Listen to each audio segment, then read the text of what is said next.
की होती है। गंगा किनारे घर करो और चाहे पियो निर्मल नीर, मुक्ति नहीं सतनाम बिना, यूं कह रे साहिब कबीर। काशी करवत लेत है आने कटावे शीसे, ये बन बन भटका खात है, ऐसे मिले नहीं जगदी से। तो नात्माओं, हम परमात्मा के लिए असंख्य युगों से भटक रहे हैं। जब से हम भगवान से बिछड़े हैं, उस सच्चे स्थान को, सुखदायी स्थान को, उस सुख सागर को छोड़कर हम इस काल की जोड़ी में आ गए, इस गंदे पानी में। उसी दिन से आत्मा को आभास है कि वो सुख पुनः प्राप्त हो, और उस सुख की प्राप्ति के लिए काल ने आपके ऊपर पर्दा डाल दिया। या त्रिगुणों में माया, रघुगुण ब्रह्मा सत्गुण विष्णु तमो शिव जी के अंदर से निकल रही एक ऐसी किरणें आपको अचेत कर देती है, आपको इतना प्रेशर डाल देती है कि आप रोजी रोटी तक सीमित हो जाते हो। और फिर भक्ति के लिए कभी अंगड़ाई लेती है आत्मा, तो उसके लिए काल में करोड़ों की संख्या में ये दूत बैठा रखे हैं काल के, जो गलत साधना बताते हैं, शास्त्र विरुद्ध भक्ति बताते हैं। अगर किसी की आत्मा भक्ति की तरफ प्रेरित होती है तो उन काल के दूतों के जाल में फंसकर अपना जीवन नाश कर जाती है। कबीर साहब कहते हैं, तीर्थ कर कर जग मर्या उंडे पानी नाए, राम नाम जपया नहीं फिर काल घसीटे जाए। अपने मन में ये धारण करके जाता है कि मैं गंगा स्नान करने जा रहा हूँ, तो जितने कदम वो पैदल चलता है, एक एक कदम पे उसे अश्वमेध और राजस्व यज्ञ का फल मिलता है। तो कितना बड़ा महात्मा है, कितना बड़ा महात्मा है। लेकिन बात यह है, नंगे पांव जाए तो, नंगे पांव जाए तो, और अगर पैरों में चप्पल पहनी हो, उसने जूते पहने हो, तो आपके उस स्नान के पुण्य का आधा 50% आपकी चप्पलों में होता है। दूसरी बात, जो लोग गाड़ी में जाते हैं बैठकर, वाहनों में जाते हैं बैठकर, गंगा के तट तक बैठकर जाते हैं, 50% वो उसको गाड़ी को फल मिलता है। दूसरा, गंगा में खुला गंगा में बदल, गंगा में अपने शरीर को बदल, पाप होती है। गंगा स्नान के बाद लोग अपने शरीर को चावल प्यार से करते हैं। जो व्यक्ति गंगा स्नान के बाद अपने शरीर को चावल प्यार से कर देता है, वैसे ही पहुंचता है, उसके सारे गंगा जल के स्नान का पुण्य को समाप्त होता है। गंगा स्नान के बाद जब तक हमारा करना चाहिए, तब तक हमें गंगा के तट पर ही रहना चाहिए, और गंगा के तट पर हो सके तो भगवान का भजन करना चाहिए। और अगर अतिशय शीघ्रता है जाने की, तो हमको ये चाहिए कि हम गीले तन से ही जाएं अपने घर। वहां टावल, जब तक स्वयं को जल सूख जाए, तब तक आपको गंगा के फल का कोई स्नान का कोई फल आपको नहीं होगा, कोई भी फल नहीं। एक और सबसे अहम बात है जो आपको बता देनी चाहिए, रात को उठे और उठकर सीधे गंगा में जाके कूद गए, ये गलत है। एक तो गंगा में कभी कूदना नहीं चाहिए, ये अपराध तो हमने भी किया। हम अपना अपराध भगवान से माफी मांगते आज सबके सामने।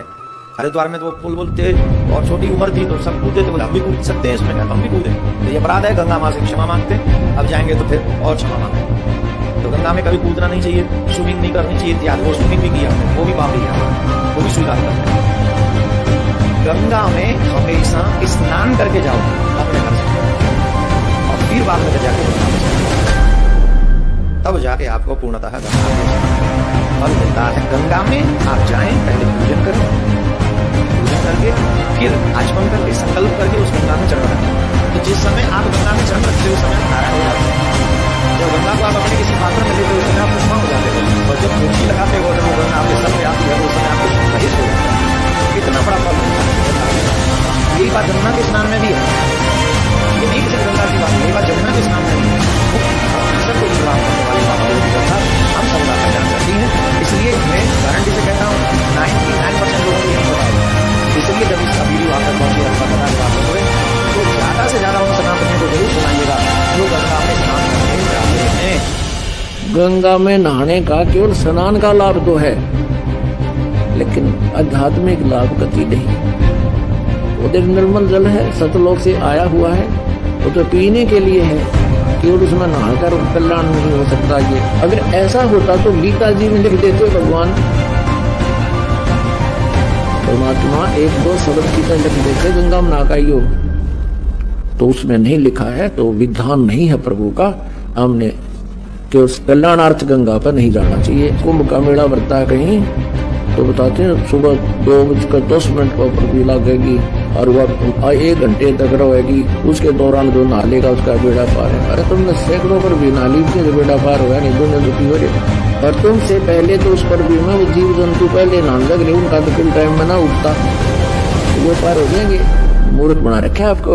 स्नानार्थ जा सकते हैं, जैसे वहां श्वास रहता है कोई आदमी या किसी काम को साफ ले गई किसी वहां शहर में आसपास गंगा बह रही है तो नहाओ, 2 ठाट कर पानी पियो उसका, वो कोई दिक्कत नहीं। लेकिन कल्याणार्थ या उससे कोई आध्यात्मिक लाभ मिलेगा कि जैसे से जाओगे तो आप आपके भागी या नाम भगवान की भक्ति करने की तो बैठ के कर ले, वही साधना हो जाएगी। चलते कर ले, बैठ के कर ले, जैसे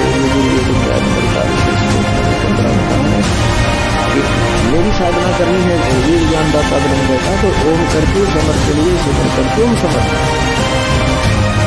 ओम नाम का जाप काम करते करते समय कर विशेष कसर के साथ से मिलकर हर मनुष्य का प्रसन्न करते जान। इसी प्रकार पूर्ण परमात्मा की भक्ति करनी वो भी यही तरीका है। सूक्ष्म वेद में लिखा है, नाम उठत नाम बैठत नाम सोवत जागवे, नाम खाते नाम पीते नाम से ती लागवे। कहते काम करते करते चलते फिरते उठते बैठते मालिक याद रखिए मंत्र जाप करता रहे। हम परमात्मा के लिए असंख्य युगों से भटक रहे हैं। जब से हम भगवान से बिछड़े हैं, उस सच्चे स्थान को, सुखदायी स्थान को, उस सुख सागर को छोड़कर हम इस काल की जोड़ी में आ गए, इस गंदे पानी में। उसी दिन से आत्मा को आभास है कि वो सुख पुनः प्राप्त हो, और उस सुख की प्राप्ति के लिए काल ने आपके ऊपर पर्दा डाल दिया। या त्रिगुणमय माया रघुगुण ब्रह्मा सतगुण विष्णु तमोगुण शिव जी के अंदर से निकल रही एक ऐसी किरणें आपको अचेत कर देती है, आपको इतना प्रेशर डाल देती है कि आप रोजी रोटी तक सीमित हो जाते हो। और फिर भक्ति के लिए कभी अंगड़ाई लेती है आत्मा, तो उसके लिए काल में करोड़ों की संख्या में ये दूत बैठा रखे हैं, काल के जो गलत साधना बताते हैं, शास्त्र भक्ति बताते हैं। अगर किसी की आत्मा भक्ति की तरफ प्रेरित होती है तो उन काल के दूतों के जाल में फंसकर अपना जीवन नाश कर देते हैं। कबीर साहब कहते तीर्थ कर कर जग मेरा उंडे पानी माए, राम नाम जपा नहीं फिर काल घसीटे जाए।